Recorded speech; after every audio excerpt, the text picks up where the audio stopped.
Okay, friends, once again, welcome back and very good morning to everybody. I hope you all are safe, your family member, your parents, your friends, your relatives, all are safe, and you are enjoying this new era, this new way of learning. મિત્રો last લેક્ચરની અંદર આપણે chapter number 7ની શરૂઆત કરી હતી, પણ chapter number 6ના self learning જે અમુક MCQ તમને મેં સોલ્વ કરવા માટે આપ્યા હતા તેના ડાઉટ્સ સોલ્વ કરવાના બાકી છે. તો પહેલા હું તમને એ ચેપ્ટર નંબર 6ના ડાઉટ સોલ્વ કરાવીશું અને પછી આપણે ચેપ્ટર નંબર 7 આગળ વધારીશું અથવા રિવિઝન કરીશું. મિત્રો, ચેપ્ટર નંબર 6 ના નોટ્સ તમારા મોબાઈલમાં તમને દેખાતા હશે. એમ આઈ રાઈટ ફ્રેન્ડ્સ? મારો ઓકે. ચલો મિત્રો, તમારે ડાઉટ પૂછવાના છે. ક્વેશ્ચન નંબર 1 to 10 ની અંદર ડાઉટ પૂછો. મિત્રો, દર વખતે કહું છું, આજે એકવાર ફરીવાર કહી દઉં છું, એમસીક્યુ ખૂબ જ મહત્વનો રોલ પ્લે કરે છે. બોર્ડની એક્ઝામની અંદર 50% વેઇટેજ એમસીક્યુનું છે. ચેપ્ટરની સાથે સાથે તેના એમસીક્યુ સોલ્વ કરવાથી ઘણા બધા બેનિફિટ થાય. એક તો ચેપ્ટરના કન્સેપ્ટ્સ તમારા વધારે એકદમ સ્ટ્રોંગ થાય અને એમસીક્યુ પણ સારી રીતે તમે સોલ્વ કરી શકો. નંબર 1. નંબર 2, બોર્ડની એક્ઝામમાં 50% ઓલરેડી વેઇટેજ છે જ એનું. નંબર 3, JEE, નીટ અને ગુજસેટ જેવી એક્ઝામિનેશન્સની અંદર પણ આ ખૂબ જ મહત્વનો રોલ પ્લે કરે છે. તો ફ્રેન્ડ્સ, આઈ હોપ કે તમે એમસીક્યુ સાથે સાથે સોલ્વ કરતા હશો. મેં તમને બધા જ ચેપ્ટરના એમસીક્યુ તમને આપેલા છે. તમારે ખરેખર એનો જે અહીંયાથી જે તમને ફેસિલિટી આપવામાં આવે છે એનો ખરેખર સદુપયોગ કરવો જોઈએ અને એમસીક્યુઝ સાથે સાથે સોલ્વ કરવા જોઈએ. ચલો, ક્વેશ્ચન નંબર 1 to 10 ની અંદર કોઈને કઈ પૂછવું છે? અચ્છા, કોઈ મને કહેશે ફર્સ્ટ ક્વેશ્ચનમાં શું આન્સર આવવો જોઈએ? જી કરતા ઓછો. જી કરતા ઓછો કેમ? કુંજ? કારણ કે ધાતુની રિંગમાં જાય એટલે વિદ્યુત ચુંબકીય અવમંદનની હા, એટલે એવું કહી શકાય કે પ્રેરિત પ્રવાહ ઉત્પન્ન થાય, કારણ કે આ રિંગ સાથે સંકળાતા ચુંબકીય ફ્લક્સમાં ફેરફાર થવાથી પ્રવાહ પ્રેરિત થાય અને લેન્ઝના નિયમ અનુસાર આ પ્રેરિત પ્રવાહ ગતિનો વિરોધ કરશે. એટલે એનો મતલબ કે જી કરતા ઓછા. પણ કોઈ મને કહેશે કે ચલો ઉપરથી હું દેખી રહ્યો છું આને, તો મને કઈ દિશામાં પ્રેરિત પ્રવાહ દેખાશે? જો હું ઉપરથી દેખતો હોઉં તો આ રિંગમાં પ્રવાહ મને કઈ તરફ દેખાશે? સમઘડી આવે કે વિષમઘડી આવે? વિષમઘડી આવશે. કેમ? ચુંબકીય ફ્લક્સમાં વધારો થાય છે એટલે એનો ઘટાડો કરવા માટે એનું પોતાનું ફ્લક્સ બહારની તરફ અંદરની સાઈડ જવા દેશે. એટલે અંદર દાખલ થતું ફ્લક્સ વધે છે એટલે ઘટાડો ભલે વિષમઘડી દિશામાં પ્રવાહ હોય. હા, અંદર દાખલ થતું ફ્લક્સ વધતું જાય છે. નોર્થમાંથી ચુંબકીય ક્ષેત્ર રેખાઓ એટલે રિંગમાં ઉપરથી દાખલ થતું ફ્લક્સ વધતું જાય છે. તો એ ફ્લક્સને ઘટાડવા માટે રિંગ એવી રીતે પ્રવાહ ઉત્પન્ન કરશે કે પોતાનું ફ્લક્સ બહાર તરફ નીકળે. અને પોતાનું ફ્લક્સ બહાર તરફ ક્યારે નીકળી શકે? જ્યારે પ્રવાહ વિષમઘડી દિશામાં હોય. અથવા એવું ના વિચારો તો એનથી પણ સરળ નોર્થની સામે શું આવવો જોઈએ? ગતિનો વિરોધ કરવા માટે નોર્થની સામે શું ડેવલપ થવું જોઈએ? નોર્થ ડેવલપ થવો જોઈએ ને મિત્રો. તો નોર્થની સામે નોર્થ ડેવલપ કરવા માટે વિષમઘડી દિશામાં જ પ્રવાહ વહેવો પડશે. That's it, simple. Is it clear?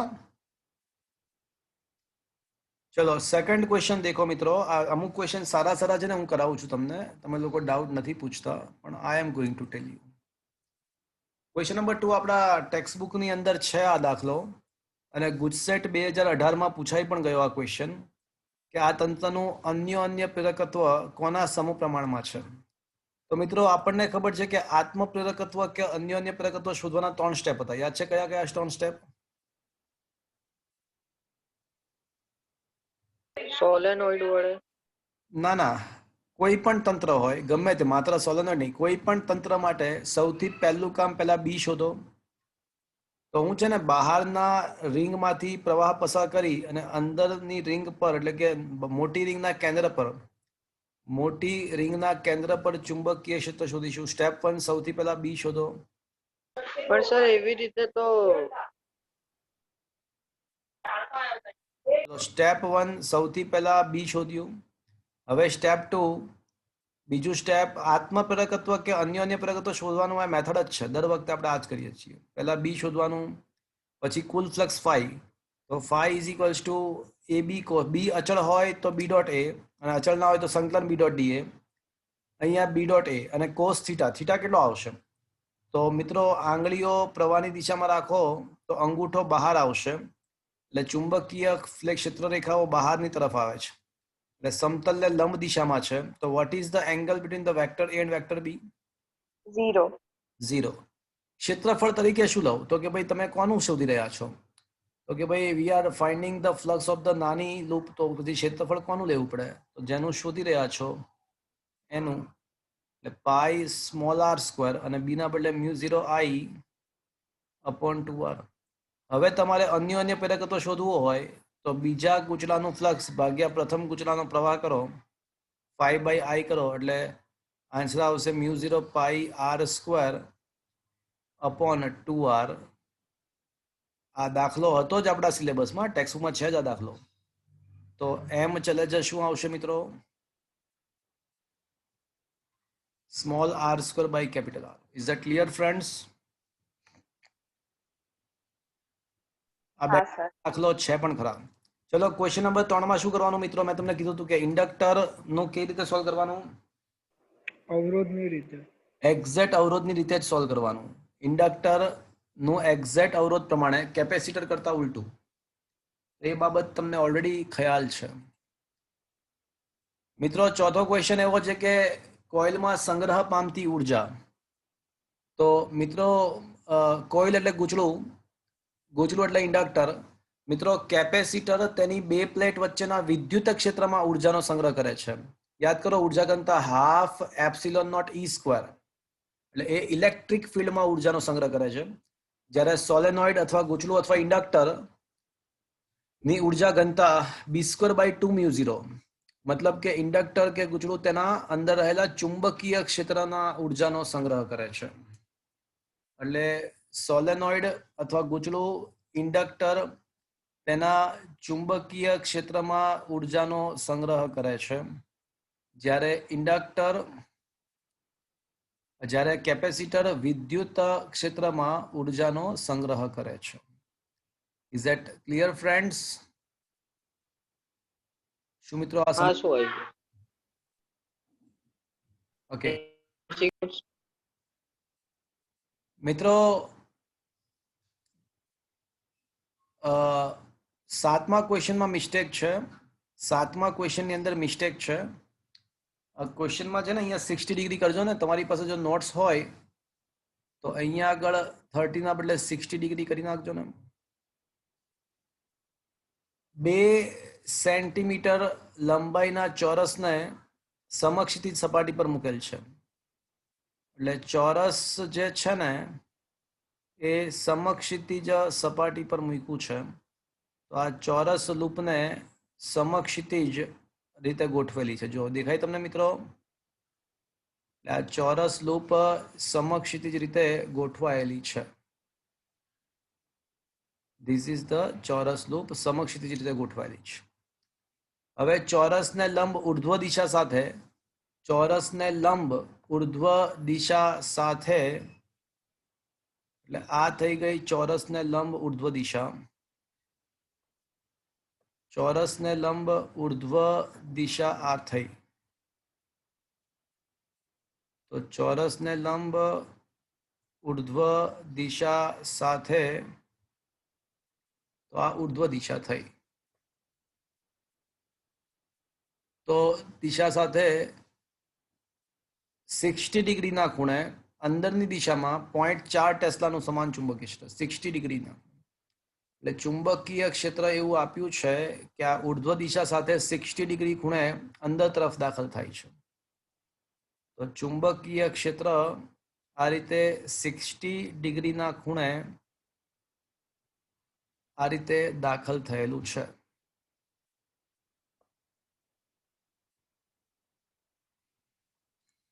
તો મિત્રો વિચારીને મને કહો કે આ લંબ દિશા સાથેનો ખૂણો 60 ડિગ્રી છે ચુંબકીય ક્ષેત્રનો.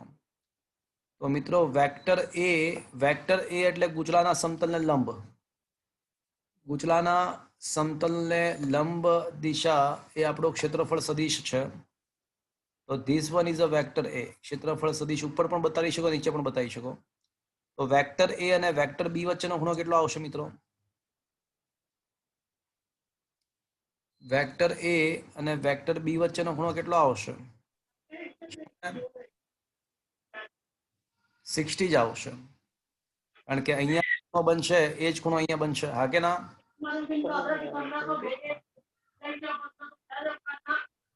Is that clear, friends? Vector A અને વેક્ટર બી વચ્ચેનો ખૂણો 60 ડિગ્રી જ બનશે.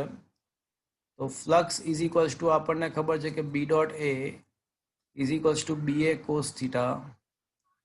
તો બી નું મૂલ્ય 0.4, ક્ષેત્રફળ 2 સેન્ટીમીટરનો વર્ગ એટલે 4 સેન્ટીમીટર 10⁻⁴ અને કોસ 60 એટલે 1/2. તો ચોકે ચોકે 16/2 એટલે 8 ગુણ્યા 10⁻³ નહીં, હા 10⁻5 ટેસ્લા 5 વેબર આવશે આન્સર. તો this one is the answer. હવે આમાં ભૂલ છે, ક્વેશ્ચનમાં 60 ના બદલે 30 આપ્યું છે. તો ખરેખર તો જે પ્રમાણે ક્વેશ્ચન છે એ પ્રમાણે અહીંયા 30 આન્સર હોવો જોઈએ.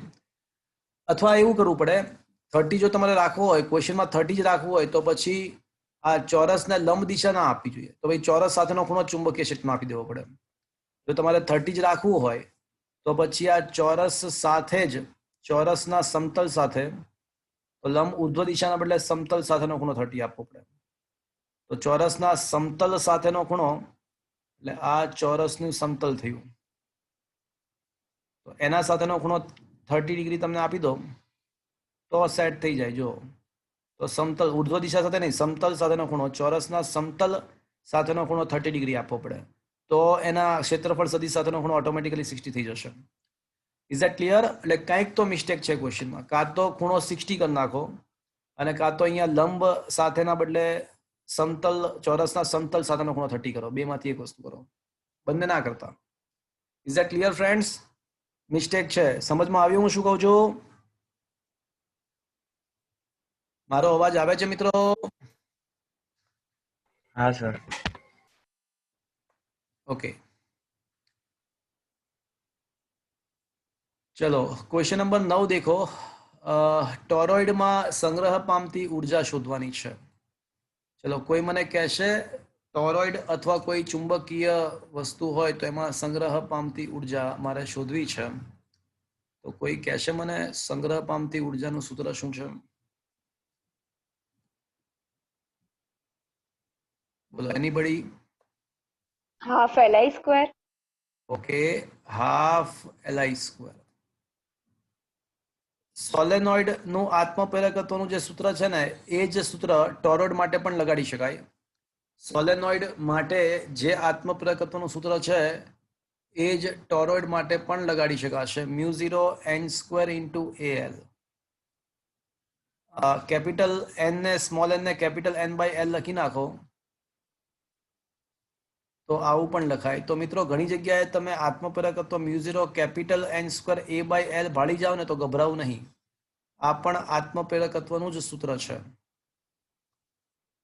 μ0 કેપિટલ n² A/L પણ લખી શકાય. તો હવે સંગ્રહ પામતી ઉર્જા ઘનતા હાફ L ના બદલે μ0 કેપિટલ n² A/L × I². પણ ટોરોઇડના કિસ્સામાં L તરીકે શું આવશે મિત્રો? યાદ કરો theory. 2πr. Very good.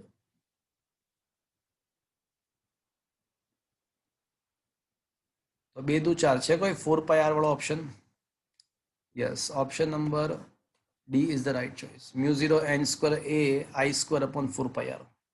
Is that clear friends? હા સર. ઓકે, ચલો. આની સિવાય મેં જે સારા સારા ક્વેશ્ચન હતા 10માં સુધીમાં 1 થી 10માં મેં કરાવ્યા. આની સિવાય તમારે કઈ પૂછવું છે 1 to 10 માં? 1 to 10 માં કઈ પૂછવું છે મિત્રો? ચલો, 11 થી 20 ની અંદર કોઈને કઈ પૂછવું છે? 11 to 20. Anybody wants to ask any question, friends?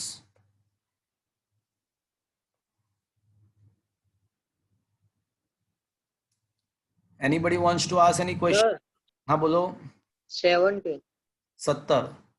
એમાં તો ખાલી કિંમત જ મૂકવાની છે. વોલ્ટેજનું સૂત્ર તમને આપેલું છે અને સમયની કિંમત જ મૂકવાની છે. 158 sin 200 પાઈ sin 200 પાઈ અને ટી ના બદલે કિંમત મૂકી દેવાની છે 1/400. તો શું બાકી રહેશે મિત્રો? 200 ભાગ્યા 400 એટલે π/2 રહેશે ને. 158 sin π/2 રહેશે અને sin π/2 તો કેટલું થાય મિત્રો? 1. તો 158 volt answer. Is it clear? Yes. એમાં કશું નથી મિત્રો. 19માં ક્વેશ્ચનમાં મિસ્ટેક છે. 19માં ક્વેશ્ચનમાં જવાબમાં મિસ્ટેક છે. બહુ સરસ ક્વેશ્ચન છે, સાંભળજો.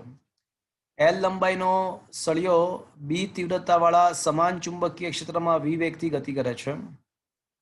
તો સળિયામાં ઉદ્ભવતો પ્રેરિત પ્રવાહ શોધવાનો છે. તો આપણને હંમેશ ખબર છે કે પ્રવાહ ઇઝ ઇક્વલ્સ ટુ શું થાય મિત્રો? E by R. E by R થાય. તો એના મતલબ પહેલા અમારે ઈએમએફ શોધવું પડશે. આમ તો આપણને ખબર છે કે સળિયો જ્યારે ચુંબકીય ક્ષેત્રમાં ગતિ કરતો હોય તો એનું ઈએમએફ શું આવે મિત્રો? બીવીએલ, બાવા લંગોટી. હા કે ના? પણ આ સૂત્ર વાપરવામાં ધ્યાન એ રાખવાનું હતું કે બીવી અને એલ ત્રણે એકબીજાને લંબ હોવા લંબ. જોઈએ. ને લંબ ના હોય તો ઘટકો લેવાના. ઘટકો. ઘટકો. હવે રકમમાં એવું સ્પષ્ટ આપ્યું છે. જો એટલા માટે તો આ ક્વેશ્ચન પૂછ્યો છે. આ ક્વેશ્ચન પૂછવાનો હેતુ એ જ તો છે. ક્વેશ્ચન પૂછવાનો હેતુ એ જ તો છે કે તમને આ ખબર હોય કે વી અને બી વચ્ચેનો ખૂણો થીટા છે. મિત્રો એવું રકમમાં આપ્યું છે કે વેગ અને ચુંબકીય ક્ષેત્ર વચ્ચેનો ખૂણો થીટા છે. તો બંને એકબીજાને લંબ નથી. એક કામ કરીએ, બીનો આ દિશાનો ઘટક છે ને જેની સાથે ખૂણો બને એ કોસ ઘટક થાય. તો બીનો વેગની દિશાનો ઘટક બી કોસ થીટા થાય અને વેગને લંબ દિશાનો ઘટક શું આવશે? Sin theta. તો મિત્રો બીનો આપણે લંબ ઘટક લેવો પડે તો શું આવશે મિત્રો? બીના બદલે શું લખવું જોઈએ મારે? B B sin. sin theta. તો ખરેખર ઈએમએફ નું સૂત્ર બી સાઇન થીટા ઇન્ટુ વીએલ થશે. એટલે હવે બીવીએલ સાઇન થીટા ભાગ્યા અવરોધ. અહીંયા રકમમાં એવું આપ્યું કે માત્ર સળિયો અવરોધ ધરાવે છે, બીજો વાહક તાર જે જોડાયેલા છે અવરોધ ધરાવતા નથી. માત્ર સળિયો. અને સળિયો એટલે એક પ્રકારનો નળાકાર થયો અને આપણને ખબર છે કે એ વાયર થયો કહેવાય. તો વાયરનો અવરોધ યાદ છે, રોએલ અપોન એ થાય. OL by A. તો લાલ L cancel from both the sides. તો પ્રવાહનું સૂત્ર બાવા સાઇન થીટા બાય રો. તો that is the answer actually. અને પાછળ બી ઓપ્શન આપ્યો છે સોલ્યુશનમાં. So that is a wrong thing. Option A correction કરજો મિત્રો. Option A is a correct choice. Is that clear friends? હા સર. સમજમાં આવ્યો મિત્રો?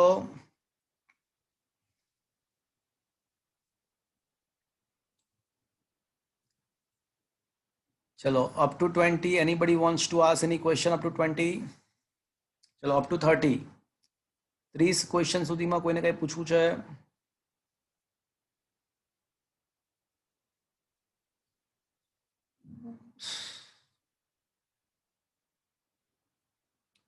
Up to 30, anybody wants to ask? અચ્છા મિત્રો, ક્વેશ્ચન નંબર 14 દેખો ને 2 મિનિટ. ક્વેશ્ચન નંબર 14 ની અંદર શું છે જુઓ તો. એવું છે કે એક ગુચડું છે એને અનિયમિત ચુંબકીય ક્ષેત્રમાં મૂકવામાં આવે છે. એટલે અનિયમિત ચુંબકીય ક્ષેત્ર એટલે કેવું ચુંબકીય ક્ષેત્ર? કે અનિયમિત ચુંબકીય ક્ષેત્ર એટલે એવું ચુંબકીય ક્ષેત્ર કે અમુક જગ્યાએ એ વધારે સ્ટ્રોંગ હોય, અમુક જગ્યાએ ઓછું સ્ટ્રોંગ હોય. તેવા અનિયમિત ચુંબકીય ક્ષેત્રમાં મેં એક લૂપ મૂકી છે. ચલો, શું આ લૂપ મૂકવાથી એની સાથે સંકળાતા ફ્લક્સમાં ફેરફાર થાય? આ લૂપ માત્ર મૂકી દઈએ છે અનિયમિત, એટલે અલગ અલગ જગ્યાએ અલગ અલગ છે, પણ શું એ લૂપ મૂકીએ આપણે તો સંકળાતા ફ્લક્સમાં ફેરફાર થશે? હા કે ના? ના. ના. થાય.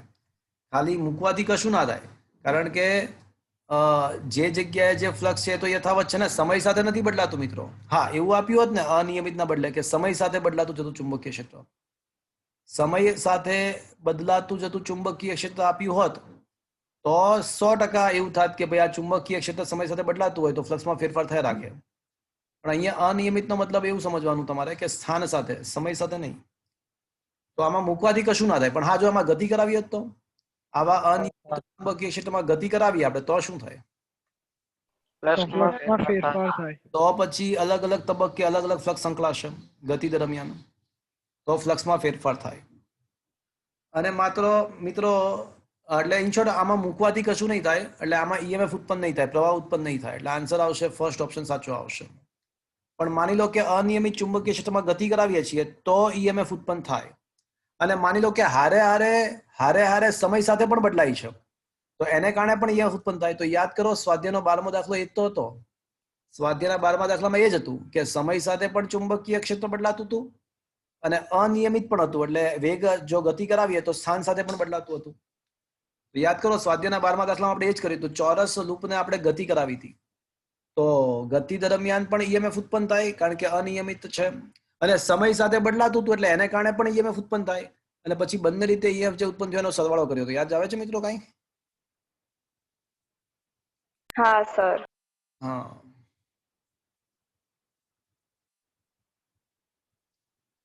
તો મિત્રો આમાં ઈએમએફ આનો મતલબ કે બે રીતે પેદા કરાવી શકાય.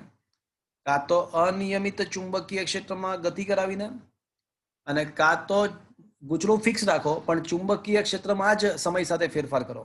અને એવું પણ થઈ શકે કે બંને પ્રક્રિયા સાથે કરો તો બંને રીતે ઈએમએફ ઉત્પન્ન થાય. અને એ સ્વાધ્યાયનો 12મો દાખલો હતો. તો મિત્રો વધારે કન્સેપ્ટ ક્લિયર થયો આવડો?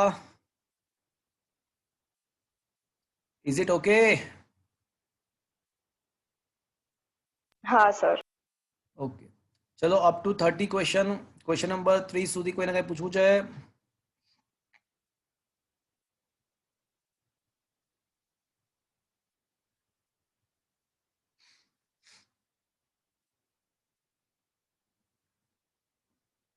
Up to 30 last call.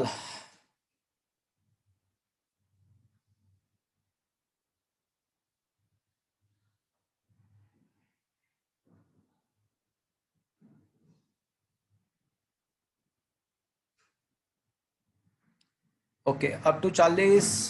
31. 31. સ્થિર ગૂંચળાના અક્ષ તરફ એક ગજિયા ચુંબકને ગતિ કરાવવામાં આવે છે. ઉદ્ભવતું ઈએમએફ ઈ છે. હવે ગૂંચળું ચુંબક તરફ સમાન ઝડપથી ગતિ કરવાનું સ્ટાર્ટ કરે છે. તો આ તો આપણે ટેક્સ્ચ્યુઅલ એમસીક્યુ હતો જ ને? શું તમે હજી દેખ્યું નથી લાગતા? ટેક્સ્ચ્યુઅલ એમસીક્યુ નો એક લેક્ચર મેં એક્સ્ટ્રા લીધે લઈને અને એની યુટ્યુબમાં લિંક મોકલેલી છે તમને. એમાં દેખો, એમાં છે જ આ ક્વેશ્ચન કે પહેલા કેસ 1 માં શું છે કે ગૂંચળાની સમક્ષ માત્ર ચુંબકને ગતિ કરાવીએ છીએ. કેસ 1 માં ગૂંચળાની સમક્ષ માત્ર ચુંબકને ગતિ કરાવીએ છીએ અને આવા સંજોગોમાં ઈએમએફ ઈ છે, ખાલી ચુંબક માત્ર ગતિ કરે છે. પણ સેકન્ડ કેસમાં શું થાય છે ખબર છે?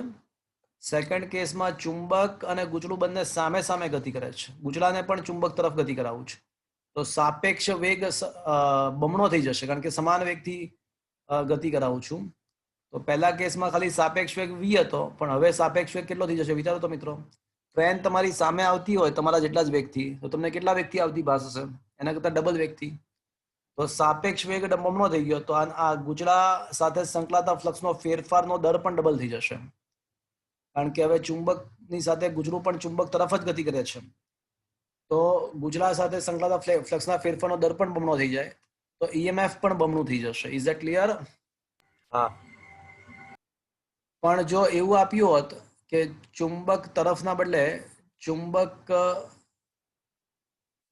ના વેગની દિશામાં, તો શું જવાબ આવત? તો કોઈ કહેશે મને જવાબ શું આવત? 0. તો બંને સાથે સરખા વેગથી એક જ દિશામાં ગતિ કરતા હોય તો કોઈ દિવસ ફ્લક્સનો ફેરફાર જ ના થાય. તો જે ફ્લક્સ છે હંમેશા સંકળાયેલા રાખશે પણ ફેરફાર નહીં થાય, કારણ કે બંને સમાન વેગથી ગતિ કરે છે. તો સાપેક્ષ વેગ શૂન્ય બની જાય તો અહીંયા પણ 0 બની જાય. Is it okay friends? Is that clear? હા હા સર. ઓકે, ચલો. Sir, 32. 30 Two. 32 આર અને એલ એ અનુક્રમે અવરોધ અને આત્મપ્રેરકત્વ દર્શાવે છે. તો આવૃત્તિનું પરિમાણ કોને છે? એટલે આવૃત્તિનો એકમ શું છે મિત્રો?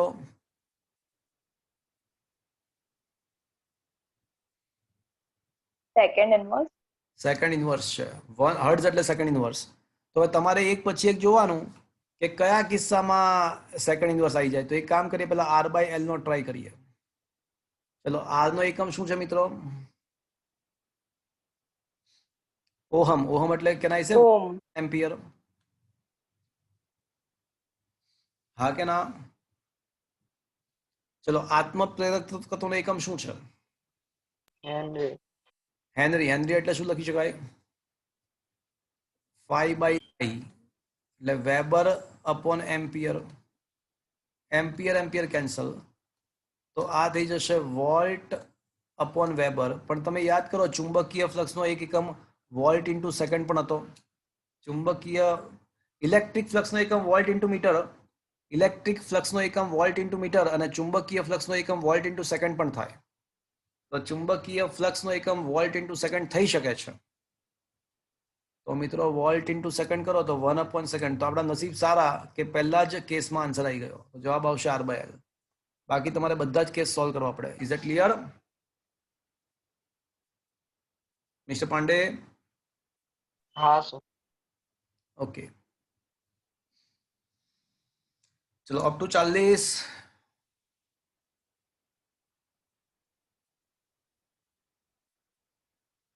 Up to 40.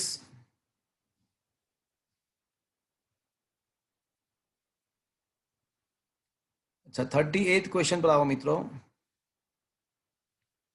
Question number 38. Look at that.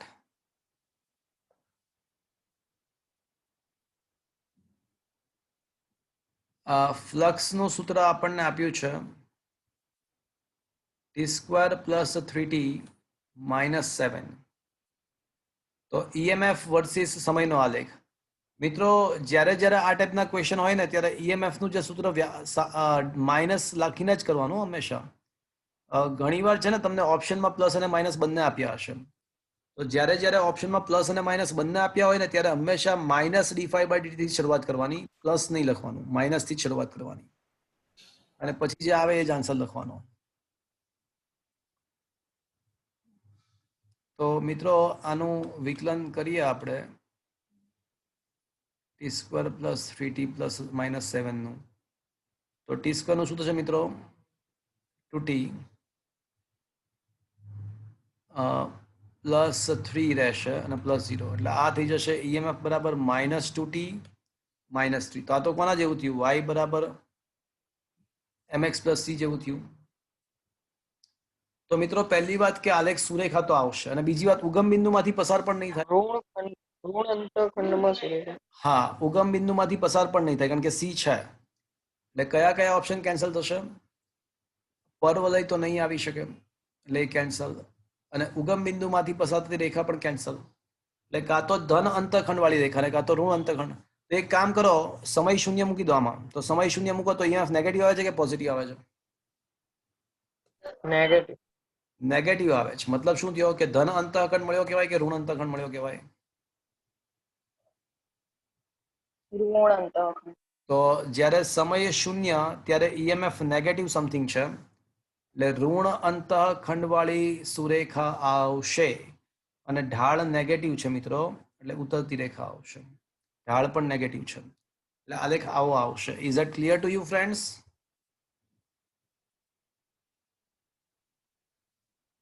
હા સર. ઓકે, ચલો ક્વેશ્ચન નંબર 40 થી 50,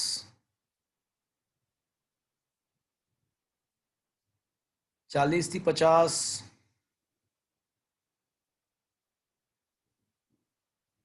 Anybody wants to ask question number 40 થી 50?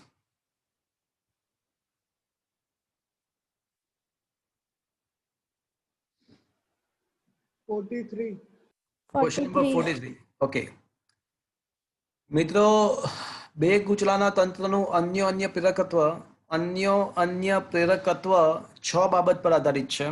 ગૂંચળાઓના આકાર, પરિમાણ, આંટાની સંખ્યા, તેમની વચ્ચેનું માધ્યમ, તેમની વચ્ચેનું અંતર અને તેમની સાપેક્ષ ગોઠવણી પર આધારિત છે. અન્ય પ્રેરકત્વ તેમની ગોઠવણી પર આધારિત છે. અન્ય પ્રેરકત્વ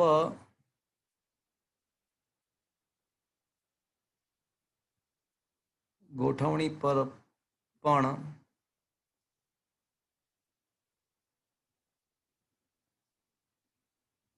આધારિત છે.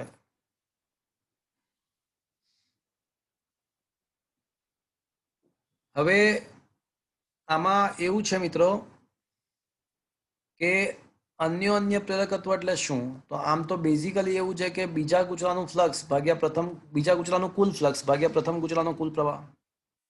તો માની લો કે હું આ ગૂંચળામાં પ્રવાહ પસાર કરું છું, રાઈટ? આ રીતે ધારો કે વિષમ ઘડી દિશામાં પ્રવાહ પસાર કરું છું, તો એનું જે ચુંબકીય ક્ષેત્ર રેખાઓ હશે એ આંગળીઓ પ્રવાહની દિશામાં રાખો તો અંગૂઠો આ રીતે બહાર આવશે. અને ઓલું જે બીજું ગૂંચળું છે ને, આ પ્રથમ ગૂંચળું, હવે બીજું ગૂંચળું છે ને એક્ઝેક્ટલી આ રીતે છે. જો બીજું ગૂંચળું ખરેખર આમ આ રીતે પડ્યું છે. સમકેન્દ્રીય છે બંને, પણ એકબીજા એને સમતલ એકબીજાને લંબ છે. એટલે બીજું ગૂંચળું આમ પડ્યું છે, એક્ઝેક્ટલી એકચ્યુઅલમાં આમ પડ્યું છે.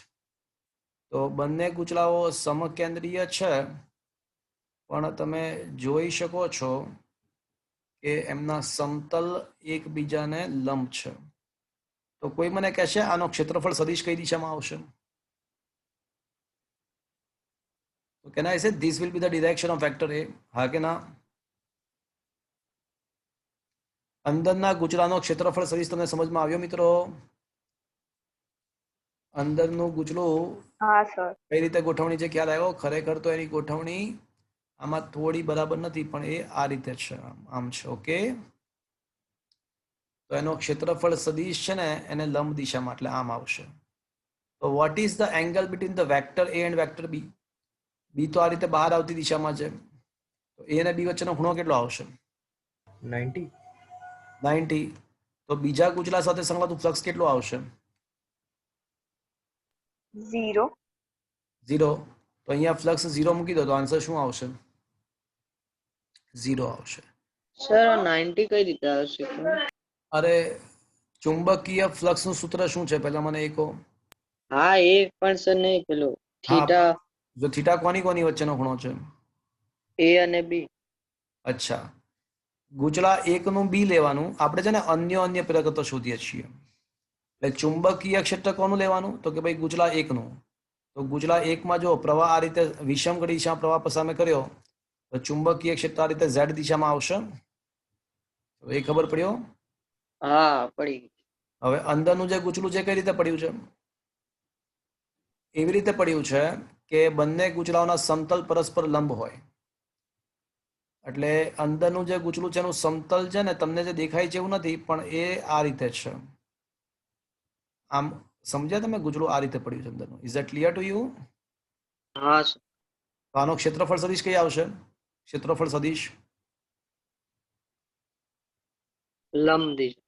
હા, એટલે એના સમતલ ને લંબ દિશામાં. તો એ સમતલ લંબ દિશા એટલે આ થઈ, આમ આડું પડ્યું છે. Is that clear? આ ક્ષેત્રફળ સદિશ સમજમાં આવ્યું? હા સર. બસ, તો હવે તમે કહો કે વેક્ટર એ અને વેક્ટર બી વચ્ચેનો ખૂણો કેટલો છે? 90. બસ, તો પછી પતી ગયું ને. ઓકે, એટલે ફ્લક્સ 0, પ્રથમ ગૂંચળામાં પ્રવાહ તો પસાર કર્યો, પણ બીજા ગૂંચળામાં ફ્લક્સ ના સંકળાયું, એટલે અન્ય પ્રેરકત્વ શૂન્ય બનશે. Is that clear to you?